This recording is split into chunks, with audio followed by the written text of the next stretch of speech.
The MLB Gambling Podcast on the Sports Gambling Podcast Network is brought to you by Shady Rays.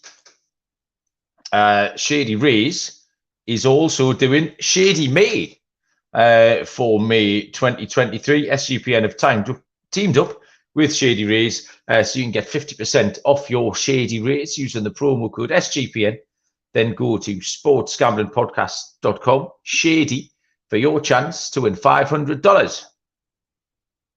Welcome, everybody, to the MLB Gambling Podcast on the Sports Gambling Podcast Network. My name is Malcolm Bamford, coming to you from Newcastle upon Tyne in the northeast of England. Today is Monday, the 1st of May, and we're here to have a look at a full slate of games for Tuesday, the 2nd of May, across MLB. Joining me from the US is Mr. Noah Bieniek. Noah, what's happening, man? How's it going, Malcolm? I feel like shit. Oh, dear. Just allergies and I think maybe even a cold. It's pretty bad. My Wi-Fi has been shit today, but what hasn't been shit lately is my picks. I've been going all right, both MLB and college baseball. Got off on the right foot earlier today with a win, and looking to talk about all these games coming up. Just you and me now. My first two-man pod of the year, so I'm ready to get after it. Yeah, it has been a minor shambles with the organisation today. You've had issues. I did the Premier League show about an hour ago. I was half an hour early for that one, but mainly because I've been hungover today. Well, I still am hungover. You can probably hear it in my voice. I'm not my usual sparkling, effervescent self. I was out on a 13-hour session yesterday for various reasons. So yeah, I've been tired and emotional today. So yeah, half an hour early for the Premier League show, and then half an hour late for the MLB show. So we've evened it out, mate. Is what's happened. Yeah, I mean both of our voices are not usual. I've got a nose as red as Rudolph the Red-Nosed Reindeer. I don't know if they have that over there, Mel. You familiar? Oh yeah, we have. Of course, we have Rudolph. What's wrong with you? Yeah. So yeah, that's how it's going for the MLB Gambling Podcast today. But power. The YouTube chat is live and well as always. Benny's turned up. Benny Furman, saying it's his first time watching. He usually catches us on Spotify and has paid me a little compliment for my Premier League picks last week. Appreciate that, Benny. Thank you very much. Just let you know, though, Benny. And some of the listeners that didn't pay attention to your week in soccer or football, walk us through how you did, because I think it was pretty stellar, right? It was, there was 10 games, and I gave out 9 correct picks with the 10 games. Big prices. There was a 5-1 winner in there. There was some other stuff as well. So, yeah, it was a pretty stellar show, really. But there is, Benny, a $1 fine if you mention soccer in the baseball chat, just as there's always a $1 fine if you mention baseball in the soccer chat. So if you could send your dollar bill to the head offices of the Sports Gambling Podcast Network, we put that in the jar. That goes to the end of season party. How's the baseball been over the weekend then, Noah? What are we looking like? I do feel obliged to tell the listeners I need to get this off my chest. Bit of a, if you follow there's a Twitter page called Fesshole where people confess stuff. I confess that I completely fucked up the over-under in the Padres-Giants game the other night. I'd been working, and I came in about 8 minutes before first pitch. So I thought, just in time for a bet. It was perfect timing. Looked at the over-unders for all the games that were going off. It was a usual 8, 8.5, 7, 7.5. I saw 15. Why is that 15? I thought, that can't be right. So I checked and it was definitely 15. And I thought, is that hits they're giving me if they priced it up wrong? So I didn't have loads of money in my account. I had some money in my account. I also had a load of free bets in there as well. So I just emptied the lot on the total under. Completely emptied the clip on it. Then I messaged you and Moonaf and Dylan. I said, have a look at this total. And you just replied, Mexico City with a big... I was like, oh, shit. Yeah, Mexico City, the field was about the size of my back garden, and the game finished 16-11. But then what made it even worse was the following night finished 6-4, didn't it? Yep.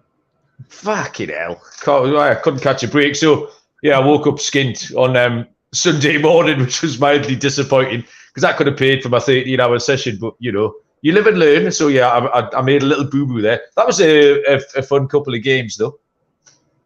It was. And I really enjoyed it because, the crowd's always, way above average for the 1 or 2 games that they get a year. And you guys in London's going to be the exact same way. It's going to just be just totally more intriguing to the average fan to watch those games. And a lot of people just saying like juice ball and whatnot, but this field was 40 feet smaller left, right, and center field compared to Coors Field. However, the elevation was 1,500 feet higher than Denver. So they were just hitting balls at 92 miles an hour, 390 feet, where I heard that on up to, I think it was Mitch Haniger's home run. It was hit 390 feet, but in Coors Field, I think it would have been only 360. And the reason for that was they weren't even, so in Coors Field, they do special regulations with the humidor, and there's humidors in all 30 MLB parks, but Coors has a very special one. And I don't know all the facts about it, but it's made to dummy down the balls, but they didn't use any humidor at all in Mexico City. So that's why your totals were so high. That's why the first game there was like 10 home runs hit. It was a 26-run game. But yeah, sucks for you, Mal, because you couldn't luck out in the first game, and then the second game just be 26 runs. Yeah, it was funny. Benny got the right day. Benny took the under 20.5 on Sunday night, which if I had come in as drunk as I was and seen that, then I would have got involved again. But I didn't. Right, so we've got... Oh, actually, my stat of the day, I'm going to go early with my stat of the day, Noah. Okay. Coming out of Mexico City. Xander Bogaerts, first player to hit a home run in 4 different countries. I saw that on Twitter. Yeah, that's cool. Good, isn't it? Yeah. Canada, Mexico, USA, and in England he hit for when Boston played New York and London a couple of years ago. Everyone hit a home run that weekend as well. So yeah, 4 different countries. That's pretty cool achievement from Xander. It is. I think I've got, I don't know. I handicapped all the games. I got a stat or 2 that might blow your skirt up, but I can't find them on stage right now. Okay. Look forward to it. Yeah, we've got a full slate of games we can get into. We've only got 1 or 2 games that are off the board, so we can give you your opinion on most of the stuff that's going down tomorrow. I'll tell you first about Shady Rays and Shady May. Shady Rays is teaming up with SGPN for Shady May. Not only do you get an amazing 50% off, but you'll have a chance to win $500 too. Shady Ray got you covered from the sun to the slopes with their premium polarized shades, customized snow goggles, etc. If you lose or break them, even on day 1, Shady Rays will replace them so you can wear them with confidence out and about. If you go to shadyrays.com, use the code SGPN for 50% off 2 or more pairs of polarized sunglasses. Then take your receipt to sportsgamblingpodcast.com/shady for your chance to win the $500 Shady May contest. Sounds good. Okay, tomorrow, I don't have to worry about the Mets because they're first up. I won't lose them at the top left. We've got 6:40 Eastern first pitch between the New York Mets and the Detroit Tigers. We have left-handed pitcher Joey Lucchesi going to the mound for the Mets, and Michael Lorenzen will go for Detroit. No lines on this because the Mets were, well, a couple of reasons. The Mets are currently embroiled in a double-header with the Braves. They lost the first one 9-8. Second one should be starting anytime now. And there was talk about Max Scherzer possibly going after his suspension, but it looks like it's going to be Joey Lucchesi. So I've got no lines on this one, so we'll keep it relatively brief. Lucchesi's been all right. We faded him first time out, and he was absolutely great. I think he went 7 scoreless. That was on the road as well, so we've got no real problem with him being able to hold Detroit here. Michael Lorenzen has been struggling. He's had 1 good start out of 3. There is some hope. I maintain some hope that Lorenzen can put it together. This would be difficult to handicap anyway if we kind of knew the odds, because the Mets had a fragmented weekend with the weather. Then you've got a double-header today. and a travel spot. The Mets offense is struggling a bit. Pete Alonso has hit 10 of their 27 home runs, which is quite a large percentage, a big chunk he's taken out of the team. So we could do with a few others chipping in for the Mets. So yeah, as it stands with no lines, I've got no bet, but they're the numbers. Noah, have you any thoughts on this one? Yeah, so I think Joey Lucchesi is going to be pitching for his job here with JV and Scherzer coming off of suspension and IL. So he's going to be trying to stay up. And the Mets, they're above league average against right-handed pitching. Detroit, they're 22nd in the league with a 692 against lefties in the MLB. The Mets bullpen is a full run better than the Tigers. This is a tough game. The handicap, like you said, the doubleheader that the Mets are playing today, also traveling and playing a 6:40 game, seems a little bit far-fetched that the Mets are going to be fully energized for this one. If there was one game in this series that the Tigers could take, I think it's this one, because the Mets are going to double barrel us with former Tigers pitchers in Game 2 and Game 3 of the series with Scherzer and Verlander, like we previously mentioned. Good look here in this game. If the line opens low, I think Lucchesi could strike out a few Tigers because the Tigers have the second highest K rate against left-handed pitching. But Detroit on the money line would be the pick here for me if I had to take one. Yeah, that makes sense. Like, you're absolutely right. The Mets are throwing the kitchen sink for the next few days after that. The next game is the only other game that we don't have lines for, actually. So we'll get these two out of the way early. This is also 6:40 Eastern. It's the Pittsburgh Pirates at the Tampa Bay Rays. Pittsburgh is TBD, but we think it's Roansy Contreras. I had handicapped Josh Fleming for the Tampa Bay Rays, but that has changed in the last hour to Javi Guerra. So not an awful lot to add into this. Contreras has been going well. He's had one bad start, which you can kind of forgive. He's still walking a few too many batters. His two road starts have been good, though. But other than that, not much to add to that one, do I? Yeah, Roansy Contreras has been pitching pretty well this year, but his command has been subpar, and he hasn't been missing very many bats. Now he's going up against the Rays, who are the best hitting team against right-handed pitching so far. And I think they will see success against Contreras and take his line more to where his expected stats have him for the year. They have his ERA just a little bit higher than where it's at right now, and I think the Rays will give him a little bit of regression today. Okay. Right. Now some games we can get properly stuck into. 6:40 Eastern, the Atlanta Braves at the Miami Marlins. Bryce Elder draws the start for Atlanta and Sandy Alcantara for Miami. It's a match. The books can't be split. -110 each of two with a total on 7.5. Noah, good looking matchup, this one. Yeah, it is. Both teams have had success against these pitchers so far throughout their careers. Marlins hitters, they have a 286 batting average against Bryce Elder. And Braves hitters, they have a 275 average against Sandy Alcantara. Both these pitchers faced each other on April 26th last week. Sandy gave up 2 through 5.2, and Elder gave up 4 over 5.1 innings. The Braves won that game 6-4. I'm looking at the Braves money line here again. Also at the over. Look deeper into Ronald Acuna or Ozzie Albies props, as Acuna is hitting 296 with 2 tanks against Sandy, and Ozzie is hitting 265. Also, Acuna could be a great look for a steal, as runners are 40 for 49 stealing bases against Sandy Alcantara. It's a small sample size, but runners are also 8 for 9 stealing against Bryce Elder. Nice. Ronald Acuna is not only hitting 296, he's hitting the ball really, really hard. Actually, I wrote this down. He just left the game like 5 minutes ago. Okay. This game. I think he got hit in the shoulder. Something with his shoulder. So check to see if he's playing. That one kind of sucks because that just happened in real time. Okay. Yeah, he's been absolutely smashing the snot out of the ball. Yeah, I like Atlanta here. We're kind of all in on Elder.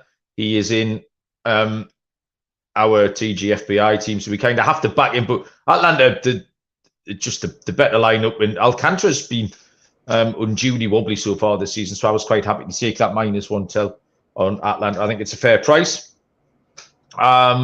Serial and TV DBJ have landed in the chats. Good evening, gents. How you doing? Second time. Serial was live watching the. This is going to cost me $1 fine, but he was live watching the Premier League game between Leicester and Everton and cashed a +830 in the first half in that match while we were live recording our show earlier on. So Serial's swimming about in pots of money like Scrooge McDuck. Next up, 7:05 Eastern first pitch is the Chicago Cubs at the Washington Nationals, where Hayden Wesneski goes for the Cubs and Trevor Williams takes the ball for Washington. -140 on the Cubs, +120 on the Nats. Total is set at 9. Hayden Wesneski, 2-1 on the year, 5.24 ERA. Those numbers are wildly inflated, though, by one absolutely shocker of a start at Seattle. Apart from that, he's been absolutely fine. He's done okay. He's had a nice soft schedule. He's had road starts at Cincinnati, at Oakland, and now he gets at Nationals. The Cincinnati one's not too soft because of the environment, but I know what you're saying. Yeah, but I mean, if you wanted to choose 3 lineups, it is a quadruple A lineup, if you like. Williams has been going okay as well. The Mets got to him last time. His 2 home starts have been fine. There's just a couple of the keys to this game, really. The Cubs have got the 3rd best WRC plus in MLB at the moment. Washington's home form is poor, 3-11 at home so far. So yeah, that was pretty much enough for me to err towards the side of the Cubs. I'll take Chicago on the money line at -140. Noah. Yeah, I'm going to isolate that to the first 5, though, because this bullpen is a little bit nerving. Nice. They're bottom 10 in the MLB, but the Cubs roster, they've raked whenever they've seen Trevor Williams throughout their careers on the mound. Cody Bellinger hitting .375 with 2 belly bombs. Tucker Barnhart, of all people, is hitting 6 for 16 with a blast. Ian Happ, .286. Lieutenant Dan's hitting .250 against Williams. The Cubs, they're 6th with a .777 OPS against right-handed pitching, and the Nats, they're 28th against right-handed pitching with a .631 OPS. So, yeah, first 5 money line, a run line here for me. 7:05 Eastern first pitch. The Cleveland Guardians and the New York Yankees. Tanner Beebe for Cleveland and Gerrit Cole goes for the New York Yankees. This is an intriguing pitching matchup. Beebe and the Guardians are +165. Gerrit Cole and the Yankees are -185. The total is set at 7.5. Noah, you waxed lyrical about Beebe last week, so what's going to go down tomorrow? Yeah, and I think it's Bybee. Okay. So just a little bit of a correction there, but not like a BB, like a BB gun that the kids use growing up before they get the actual hunting rifles. But yeah, I'll start with this. I'm all in on Tanner Bybee. Like you mentioned, his last start, he had 8 strikeouts, 0 walks, and he only gave up 1 run to the Rockies. People will say that was the Rockies, but I say he's facing the Yankees now, and you probably only have this one more opportunity to buy low on this kid. He's a wrecked spec demon, and I'll do so with the under 7.5. I'll buy low here, mainly because both offenses have been struggling lately, and Gerrit Cole is holding this Cleveland roster to only a 190 batting average. So I'll be looking into Bybee's K prop tomorrow. The Yankees do strike out quite a bit against right-handed pitching, so if that's within reason, I'll probably be on Bybee in that sort of way as well.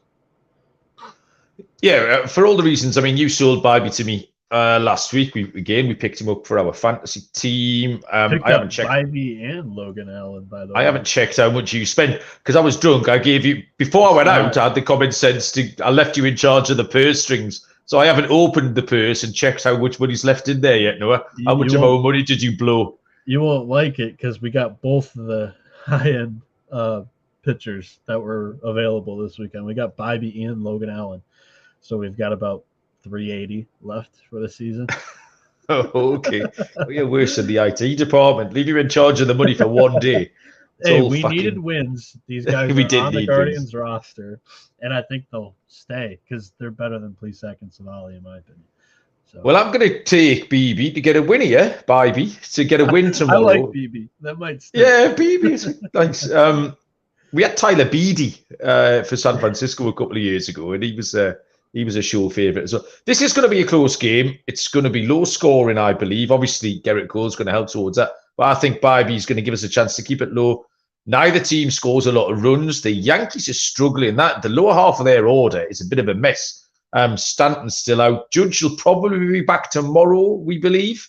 So that should help a little bit. But in a low scoring game, I'm happy to take Cleveland. If they can manufacture just one more run, which they're capable of, plus 165 is a live price. So let's take a punt with the underdog and see if Cleveland can't get a win tomorrow. 7:10 Eastern first pitch. The Toronto Blue Jays at the Boston Red Sox. Yusei Kikuchi, left-handed pitcher for Toronto, and Tanner Houck will go for Boston. Minus 120 on the Blue Jays, even money plus 100 on Boston, with a total set at 9.5, Noah. Yeah, I see it all over my timeline from our buddy Johnny Junta. You're either all in on Yusei Kikuchi or you're all out. Kikuchi is limiting his walks. He's got a 5.7 walk rate, which is the lowest percentage in his career, while still striking out 25% of the batters he's facing. Kikuchi has only had one bad start this year, and it came against the Angels, who had the league's best OPS against left-handed pitching at the time. Now Boston, they have a 103 WRC plus versus lefties. A league average offense will host Kikuchi, who's only allowing a 150 batting average to those Red Sox active roster. Now I look at the total, and I'm going to take the under 9.5 here. I think it's set a little bit too high, because Huck has gone all right so far this year. I think this total, like I mentioned, it's just a bit too high. Boston's overs at Fenway have been cashing, and I think that's a reason for it. On a 50-degree night, I think we can sneak one across. Also, looking at stolen base props, it wouldn't be a bad idea here to take a Blue Jay or two, as runners are 12 for 14 stealing bases against Tanner Houck. I actually went the other way here. I like runs. We've been taking Boston runs a lot. Kikuchi has settled. There's a Johnny Junta, actually. He's one of my prime go-to guys for just general silliness, because he makes me laugh on Twitter most days. But also his knowledge of the Blue Jays is right up there. And he talked about Kikuchi a lot pre-season. He's settled okay. Still not 100% convinced, but we'll have to see. Boston are first in comeback wins, Noah. They have had 10 comeback wins, come from behind wins so far this year. Yeah, 3 of them have been walk-offs. So maybe a little live bet if they're a couple of runs down through 6 or 7. Boston have got a previous for coming from behind. But I'm going to take the runs here. I like Houck as well, to be honest, but I just think both offenses are okay. And Kikuchi hasn't really sold me, so I'll take the over 9.5. But you did make a good case for the other. It's not a huge lean. 7:10 Eastern first. Do you want to hit an ad real quick? What? Do you want to hit an ad before we miss that block real quick? Let's do that then, Noah. Yeah. Before we get in trouble. Bloody Noah pulling the strings here in Munaf's absence. Honestly, I'll tell you about. Shall I tell you about Underdog Fantasy? Best Ball Mania 1v means 4, Noah. We worked that out on the fly in the Premier League show an hour ago. So Best Ball Mania 4 is here. And Underdog Fantasy is... Yeah, it was 4 or 6 when we did the show earlier on. We covered both bases. But it's definitely 4 we've established. $15 million in prizes, plus plenty of ways to win with NBA, NHL, and MLB with their player prop parlays.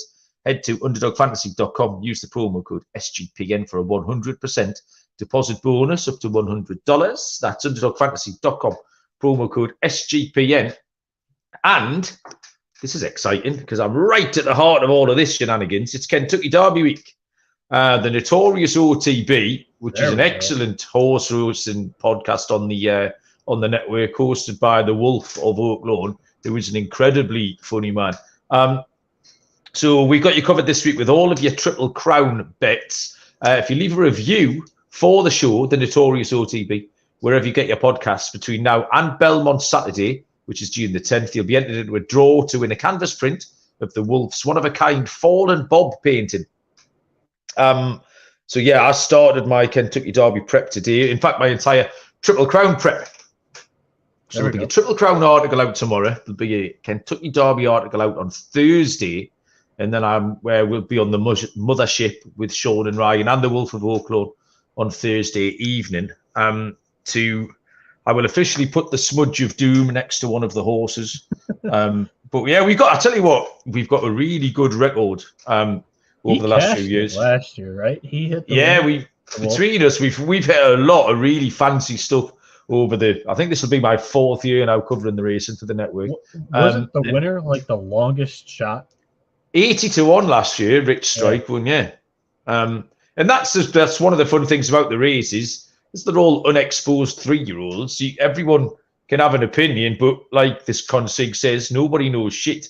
And this thing got into the race due to a late scratch, and then came from the clouds to win at 80-1. So yeah, I'll be crunching the numbers for the next 48 hours, trying to find a fancy price winner, if we can. 7:10 Eastern first pitch. The Minnesota Twins at the Chicago White Sox. Joe Ryan for the Twins and Michael Kopech for the White Sox. -150 Minnesota, +130 for Chicago, and the total is set at 8.5. Joe Ryan 5-0 on the season, 5 wins. That's what we should have drafted, Noah. 2.81 ERA, and those numbers are a fair indication of how he's pitched. He's given up 1 homer in 4 of the 5 games. They've largely been responsible for the earned runs he's put up. He has got a lot of run support. Again, the clue's there in the 5-0 record that he has. The Minnesota Twins are actually first in WAR. Their pitching, their starting staff, 4.8 WAR. So the pitchers have gone really well. Sonny Gray, Pablo Lopez, etc. Michael Kopech. Oh man, he's frustrating. He's just really hittable. I know you were quite high on him, and I've been for a couple of years.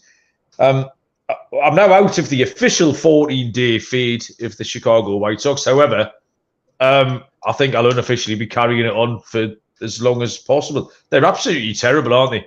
1-9 in the last 10. They've given up 183 runs, which is the second worst, only behind Oakland in the majors. There's just nothing to recommend Chicago at all, and everything to recommend Joe Ryan and the Twins. So yeah, it's not a fancy play, but -150 is a nice price. I'll take Minnesota anyway. Yeah, and this White Sox team has the worst bullpen to go along with it in the MLB with a 686. Did you see that play last week where there was a pop-up to shallow center, and but then everyone scored, or everyone was safe. They sort of just held on to it in the middle and let the runner score from third. There's been multiple just stupid, dumb plays by the defense of the White Sox, let alone just bad pitching performances so far from this team. There was one game where Lance Lynn had a no-hitter through like 6 innings. The next inning, he goes out and he gives up like 4. I think it was in the 7th inning.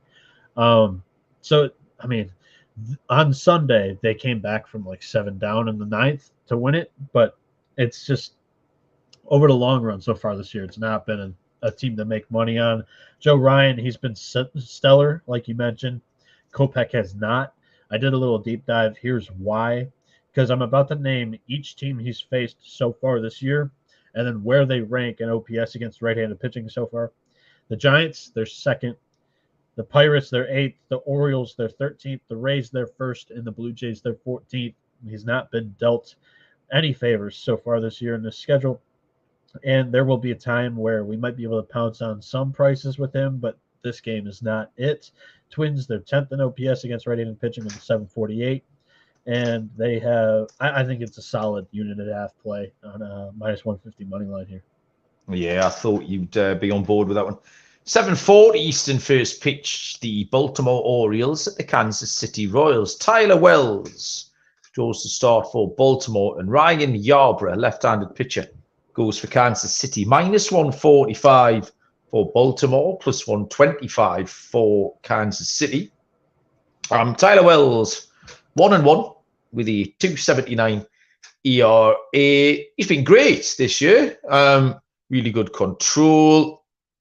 Baltimore have won 4 of his 5 starts.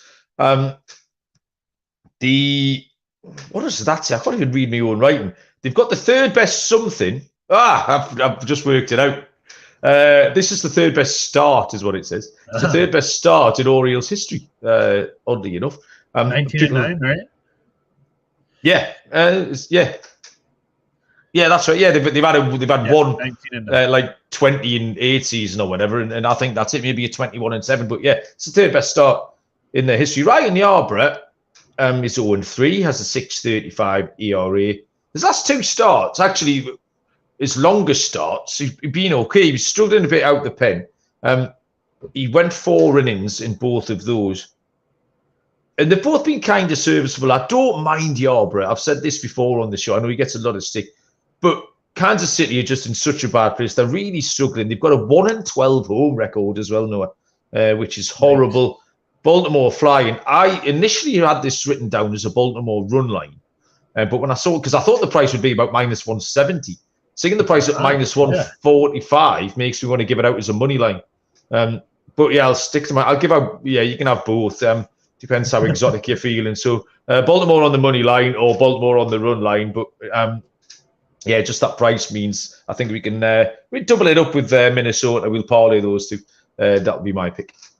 Yeah, I'm right there with you because I was looking at more of a run line for this matchup, and the price surprised me as well. So yeah, it's going to be a money line here for me personally, because Tyler Wells, he's faced some pretty. So talked about tough competition with Kopech. Tyler Wells has faced some favorable competition so far this year, and he gets another great draw with Kansas City. It's a friendly ballpark. They're the worst team in offense against right-handed pitching so far this year. So yeah, it's an Orioles money line. And the only reason why I'm not committing to the run line is, I don't know. the price is just nice at the money line.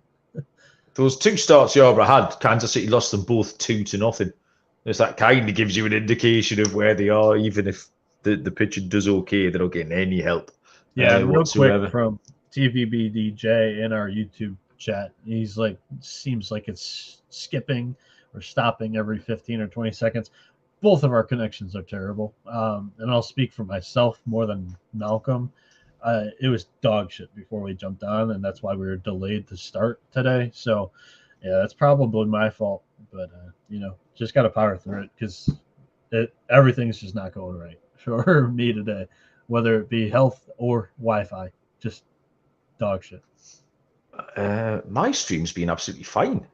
Just every time mine goes bad, no one else notices it the other way around. But we recently got a 5-star review. Now, God bless the guy for giving us 5 stars, but he said their connection is awful. Can somebody give them like new Wi-Fi or something? Because other than that, the show's great.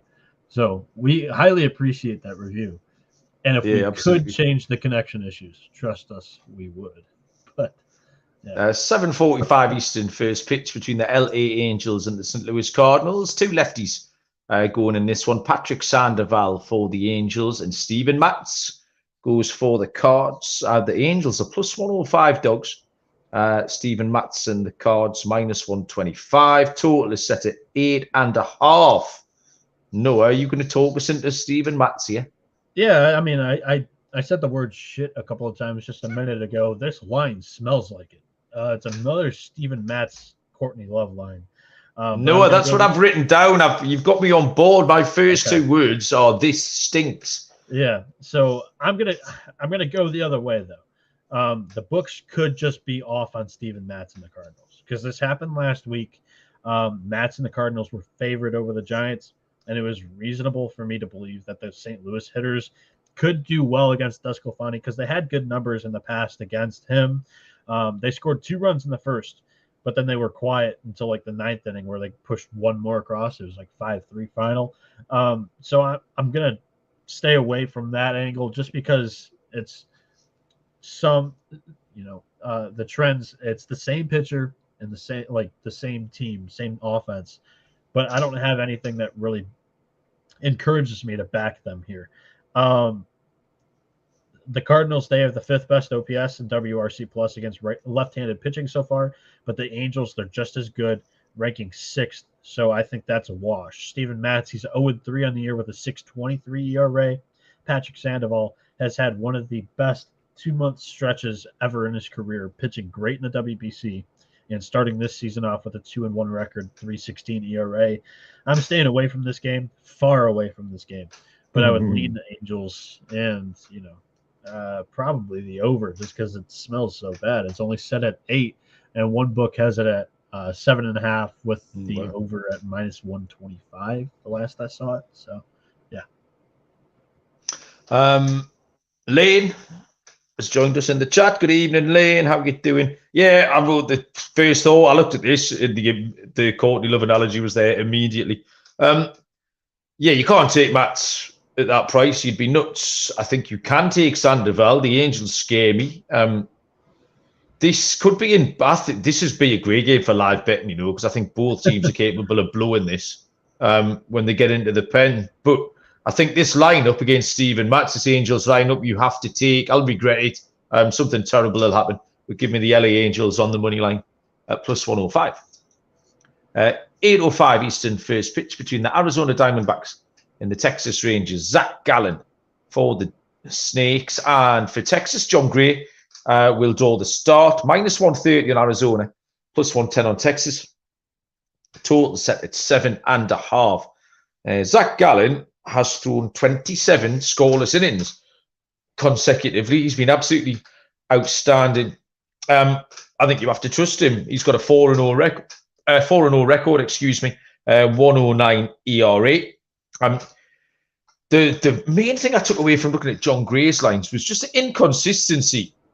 Inconsistency in everything. There's like no patterns. He's got 5 walk games. He's got 1 walk games. If he doesn't trying walk, to find some trends too. I completely agree. Yeah, you can't. If he doesn't walk everyone, he lets them hit it. If they're not hitting it, he walk them. It's just you can't say he's good at this. He's not so good at this. It's wild. That makes him vulnerable for me. Texas have been good at home, 11-5 record at home, but you have to take Gallen. It's a good price. I expected it to be nearer 145 maybe. -130. I think I'm happy with Zach Gallen at that price, Noah. Yeah, and I'm going to add to that. The D-backs active roster is hitting 283 against John Gray in 126 at-bats, so a very good sample size here.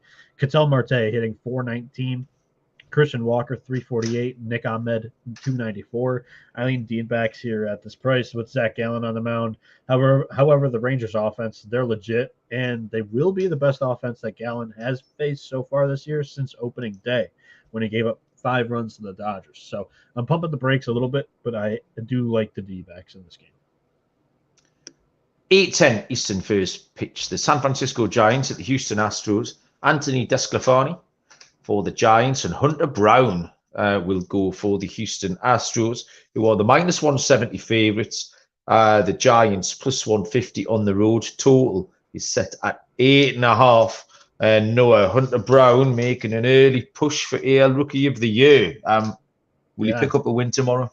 Yeah, you took that right off my page because it was the first 5 words that I wrote down. Sorry. No, you're good, because I texted you guys when I first started handicapping this slate, and I was like, there are a lot of dogs on this slate that I like. Like, not dogs as in like underdogs, like dogs as in pitchers and like dudes on the mound. And Hunter Brown, is one of them. The future AL Rookie of the Year comes into this game off a 7-inning, 8 strikeout, 2-hit, 0-run outing against the Tampa Bay Rays. We learned that Hunter Brown is no longer matchup dependent. I mean, the Rays are hands down the unanimous best offense in the league right now. And His line right now includes starts against the Braves. So he started against the Rays last week. He started against the Rays, the Braves, the Twins, the Rangers. Those are four of the top 10 offenses in the league. And then his hometown Tigers, which was his worst start. Brown is 3-0 with a 2.37 ERA, 32 strikeouts and 10 walks. Now, the Astros offense has been a little bit below average so far this year with only a 681 OPS against right-handed pitching. That's 23rd in the MLB. Anthony DeSclafani has looked good this year with a 2.70 ERA. He should do all right. His StatCast numbers say he's due for some regression, but I think this under 8.5 is a good look. Okay. Houston on the run line here for me. I do like Tony Disco, but I think this is a bad spot for him. Hunter Brown, this might just be a game to tune in and watch Hunter Brown. He's been an absolute pleasure to watch so far, and I think they can get it done. Can we make a T-shirt of Tony Disco? I like that. That's the first time you said that with me on the pod, and I like that. Oh, really? Oh, yeah, Tony, that's a quality nickname, isn't it? It would make for good merch as well. He should be... I haven't heard that out in the wild before. Tony, really? I've been peddling to... No, of course not. Nothing I come up with is original.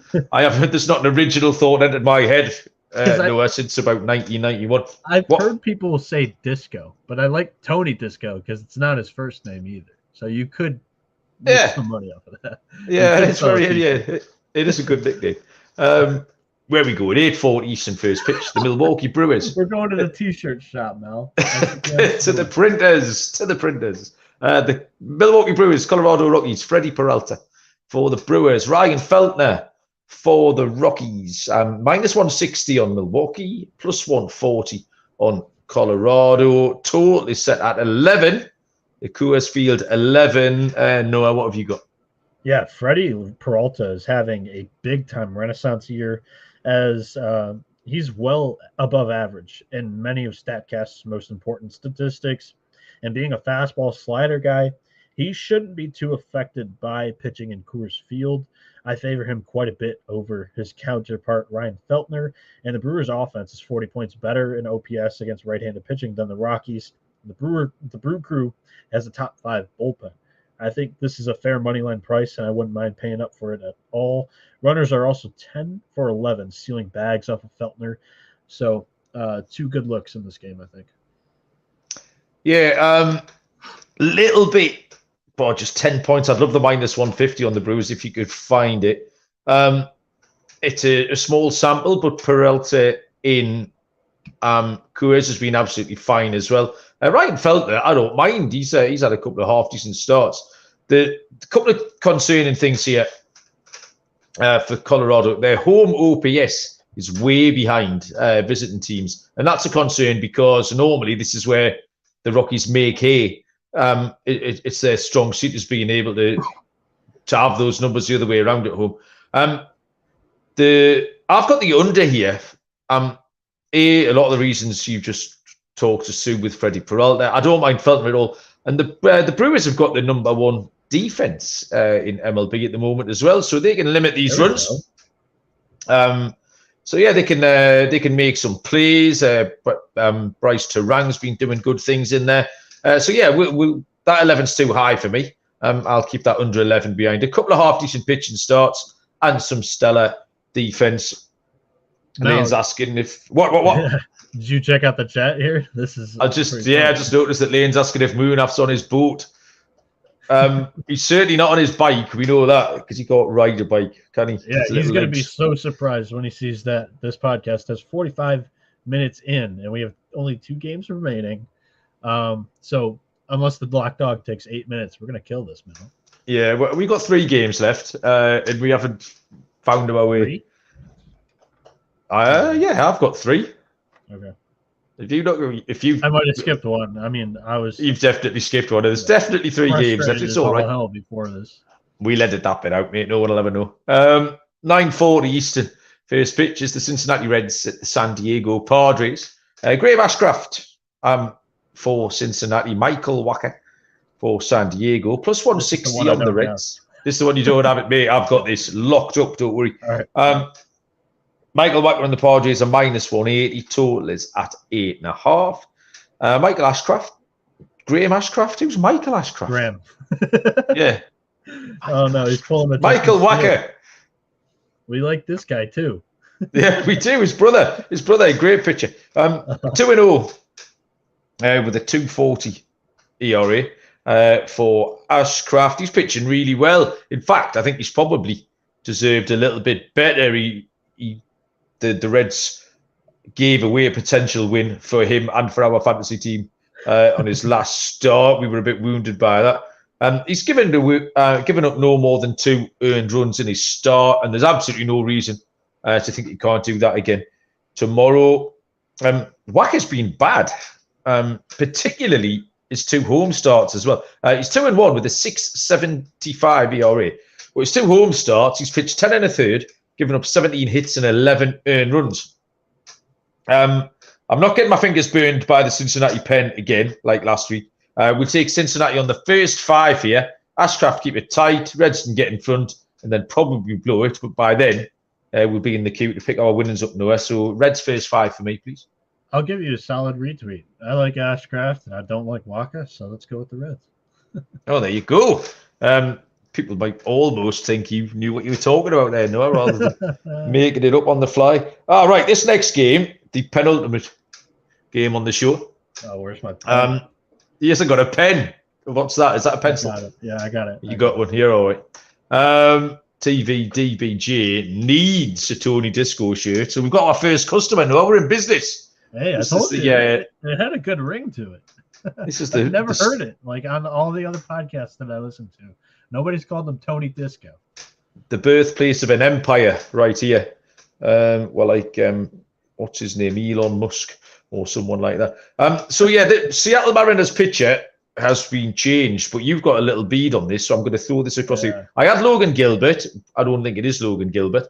For Oakland, it's Mason Miller. But the odds are all over the place, so I'm going to give this to you because you think you know what's going on with the Seattle starting pitching. Yeah, I handicapped both guys, Logan Gilbert and Bryce Miller, just because I heard some rumblings on Twitter, and it turns out that it might be true because Gilbert's been since taken off, and it's now a TBA. So I'll start off with the Logan Gilbert handicap, and then I'll finish with the Bryce handicap because Bryce Miller is going against Mason Miller. So from here on out, I have to refer to them as Mason and Bryce. Fading Logan Gilbert on a sophomore slump angle that I've had has made me good money so far this year, actually. His opponents have won 3 games, lost 2, and they've been a dog in every one of them. Gilbert hasn't looked bad, but he hasn't looked excellent either. Gilbert has given up 4 runs in his last 2 straight starts, and I'm a fan of Mason Miller's strikeout potential, but he doesn't go very deep into the games. He's gotten touched up in his first 2 starts, and the bullpen doesn't do him any favors. Neither does the offense. So I'll be backing Miller's K prop if it's reasonable against Seattle. The Mariners have the second highest K rate against right-handed pitching. But other than that, I'm looking at the over here. We're also, like I mentioned, hearing that Bryce Miller could come up and make a start here. Although it's the same last name, these 2 guys are not related, but they pitch very similarly to each other. Bryce was drafted out of Texas A&M in 2021. He had a mid-4s ERA during his senior year with the Aggies. He had 70 strikeouts, but he also had 37 walks through 56.2 innings pitched. His control has gotten better in the year and a half through the minor leagues. He's only given up 51 free passes in 162.2 innings with 196 punchies. If Bryce is pitching, I still favor the Mariners, and I love the over 8 here even more because I think that's set for Logan Gilbert starting. If we get the Millers going up against each other, this thing's off because they're both probably going to give up 3 or 4 themselves. Meet the Millers. Over 8 was my pick as well. Really on Gilbert, but there's nothing you've said that's changed my tune on that one. So I'm happy to take the over. I'll tell you what's I'm full of the good stats today. Now, what's killed Seattle a little bit? They've got their record of 12-16 so far this season. For the last 2 seasons, they have led MLB in winning one-run games. This season, they are 3-9 in one-run games. Wow. Yeah, exactly. So that's what's going to kill you. Yeah. And indeed it has, because, I mean, I think it was Miami were they were overperforming last year because they were good at the one-run games. But they've been great Miami, at it. The one that I remember off the top of my head, and it's kind of flipped, and they're in the same division, was the Rangers. They had lost about 31 That is exactly who it was, actually. They lost leading the dozens last right now, year. 17 and 11. So the Rangers and the Mariners have kind of flipped that trend down. Yeah. That's exactly really right. Interesting. Yeah, Right. It's fine margins. Fine margins, mate. 10-10 Eastern first pitch is the last game we've got to look at here. The Philadelphia Phillies at the LA Dodgers. Matt Strom, lefty for the Phillies. Dodgers officially TBD, but I've got a probable pitcher and lines. So I think we can be confident in saying that Julio Urias will go for the Dodgers, who are -175 at home. Strom and the Phillies are +155, and the total is set at 8. Noah, talk us through this last game. Yeah, I'm sending up warning flares because it's weird that your ace is on normal rest. This would be his typical day, but you haven't confirmed that he's starting. But I do have Urias pitching in this game. And if that's the case, give me the Phillies, because Urias has been Jekyll and Hyde so far this year. And I really like Matt Strom's performances so far. Urias, in his first 4 starts, he was excellent. He had a 1.50 ERA during that stretch, but in his last 3, he has an 8.63 ERA. He's given up 2 taters in each of the outings. And this year, the Dodgers offense is a 621 OPS against left-handed pitching. That's 29th in the MLB. The Phillies, they have a 758 against lefties, good for 11th. So, yeah, I love the Phillies at +150 on the money line right now on Caesars Sportsbook with Julio Urias pitching. Love this play. Okay, I'm a little bit concerned here because I've got the Dodgers on the run line, so I couldn't have gone further to the other extreme here.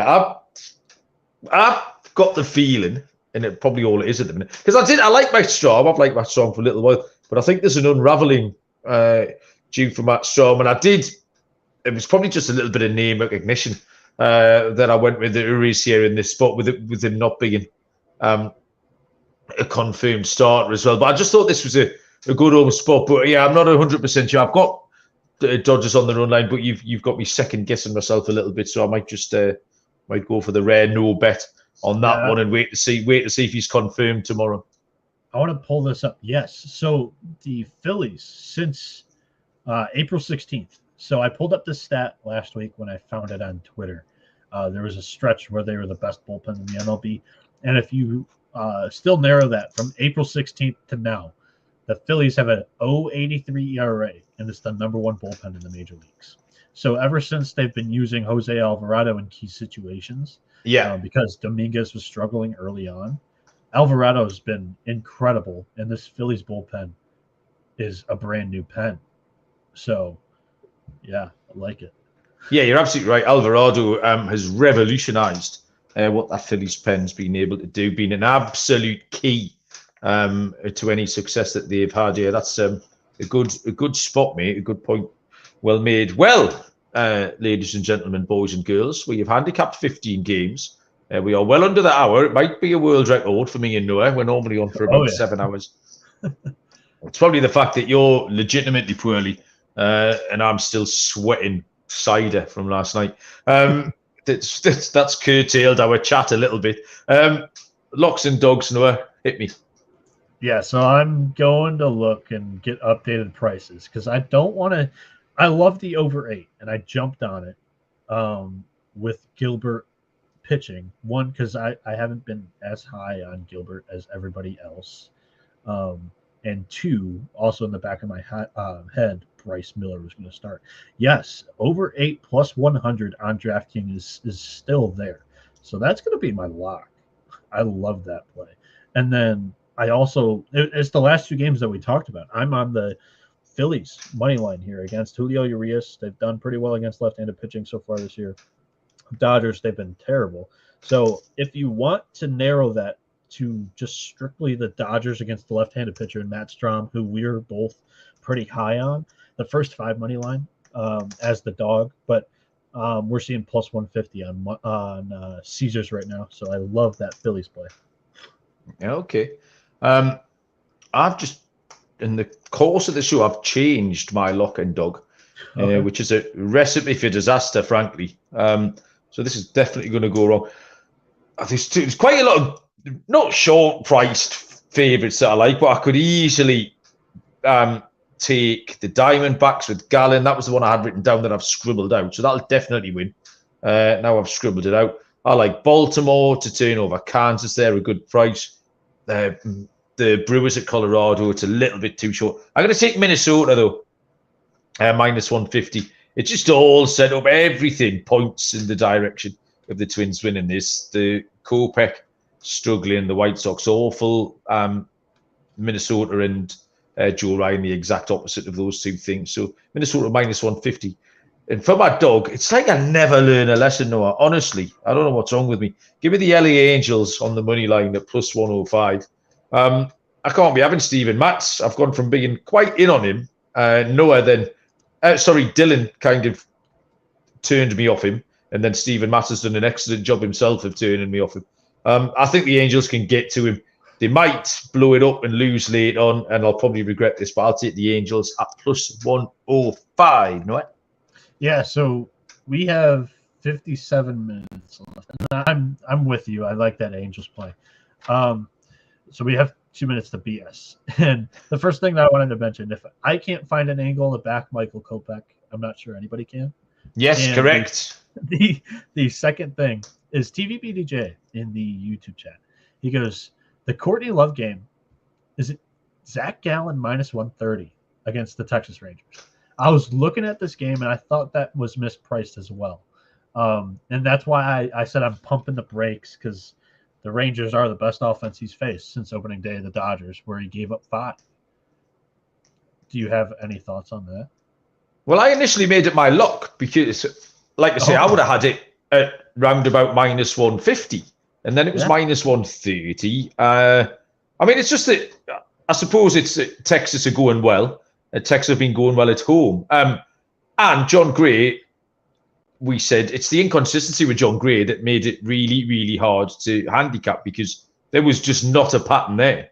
Whatever he does one start, it'll just flip-flop from one start to the next. So, yeah, that was fishy. The really fishy one for me is the one I've taken, the Angels line. There's just something's going to go horribly wrong there. Because that could be absolutely anything. I was struggling a bit for dogs. Bivey was the other one. I think that game's close. We've seen the Yankees struggling, especially in the bottom half of that lineup, 5-9. So if that is a low-scoring game, then Bivey and the Guardians are going to be live. Plus 165 is a big price there. So I looked it up, and the percentages on this game.